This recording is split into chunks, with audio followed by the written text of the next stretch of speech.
Aujourd'hui, on va parler d'un objectif un peu oublié. Sorti en 1976 par Sigma, un 135 mm, Pentel, Pan Focus. Alors déjà, Pan Focus, ça veut dire quoi? En gros, c'est un objectif conçu pour offrir une énorme profondeur de champ, du genre tout est net sans avoir besoin de mise au point. C'est un peu ce qu'on trouvait dans les appareils jetables, les Instamatic ou les webcams. Mais ça, c'était presque toujours en grand angle. Sigma, eux, se sont dit, tiens, si on faisait pareil, mais avec un téléobjectif. Extérieurement, il ressemble à n'importe quel 135 mm des années 70. Plutôt mou à pleine ouverture, mais correct une fois fermé.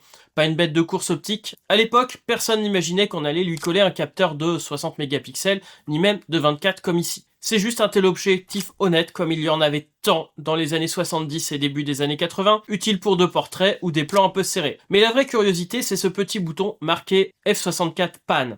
Quand on le sélectionne, et on met donc la mise au point sur le trait rouge, la mise au point se cale automatiquement pour couvrir à peu près de 1,5 m à l'infini. Plus besoin de réfléchir, tout est net. Enfin, net, façon de parler, parce que F64 sur du 24-36, voire même plus petit, ça veut dire diffraction. Résultat, la profondeur de champ est énorme et les détails s'écrasent dans une sorte de voile doux et dans un flou de bouger si vous n'avez pas une pellicule très sensible. Vous aurez tout le monde dans le cadre, mais personne ne sera vraiment précis.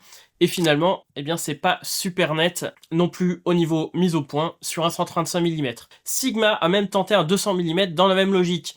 Pas sûr que ça soit beaucoup mieux. Des objets amusants, étranges, mais pas vraiment utiles de nos jours. Et si vous aspiriez rivaliser avec Ansel Landam et son fameux F64, oubliez tout de suite, lui travailler à la chambre grand format, pas sur un petit 24-36. Au final, ce Sigma Pan Focus reste un 135 mm très ordinaire, avec une option farfelue, pas un must-have, mais une belle curiosité vintage. Et franchement, c'est ce genre de bizarrerie qui rend la photo ancienne aussi passionnante à explorer. A très bientôt pour une nouvelle vidéo. Salut!